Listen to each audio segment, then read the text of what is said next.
Hello everyone, welcome back to my channel হৈমস kitchen. আজকের হৈমস কিচেনে আপনাদের সাথে খুবই মজার একটি রেসিপি শেয়ার করব।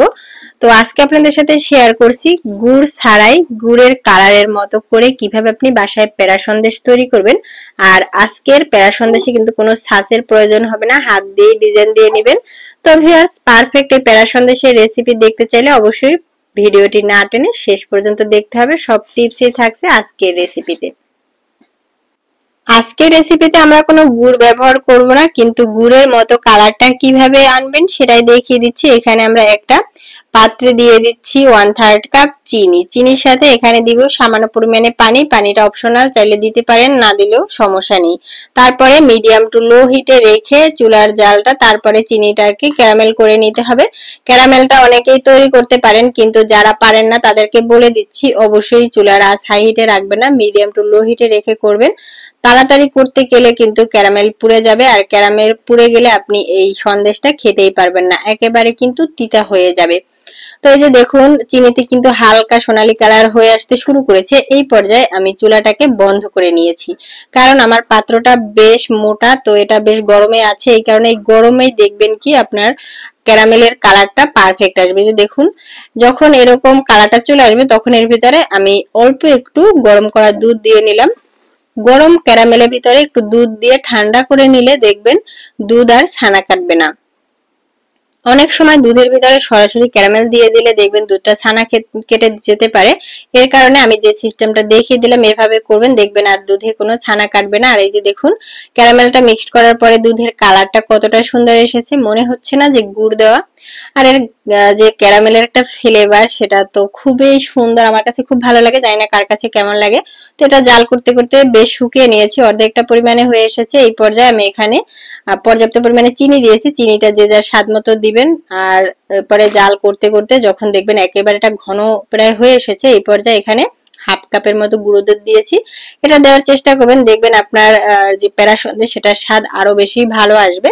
তো এই যে পেড়া সন্দেশ সেটা তৈরি করার সময় কিন্তু অনবরত নাড়াচাড়া করতে হবে, যাতে করে কোনো সর না পড়ে, সেটা খেয়াল রাখতে হবে। যে নাড়তে নাড়তে দেখুন এটা কিন্তু একেবারে শুকিয়ে এসেছে। আর এটার কালারটা কতটা সুন্দর এসেছে সেটা দেখতে থাকুন। আর এই যে যখন এটা এতটা শুকিয়ে আসবে তখনও কিন্তু এটা যে হয়ে গেছে সেটা বোঝা যাবে কখন, সেটা বলে দিচ্ছি। যখন নাড়তে নাড়তে দেখবেন এই যে আপনার পেড়া সন্দেশের ডোটা একেবারে কড়াই থেকে উঠে আসতেছে বা আপনার চামচ থেকে উঠে আসতেছে, ঠিক সেই পর্যায়ে বুঝবেন এটা হয়ে গেছে। তো এই পর্যায়ে আমি এখানে সামান্য ঘি অ্যাড করলাম। ঘিটা অপশনাল, কিন্তু দিলে দেখবেন সুন্দর একটা ফ্লেভার আসবে এবং আপনার পেড়া সন্দেশটা তৈরি করতেও সুবিধা হবে।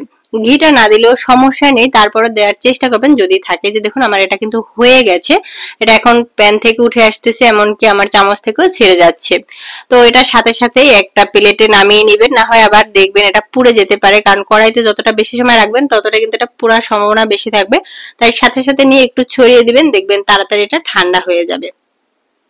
প্যারা সন্দেশের ডো যে শেপটা তৈরি করবেন তার আগে অবশ্যই একটু ঠান্ডা করে নেবেন, কিন্তু একেবারে সম্পূর্ণটা ঠান্ডা করতে যাবেন না, তাহলে কিন্তু আবার প্যারা সন্দেশের ডিজাইনটা ঠিকভাবে করতে পারবেন না।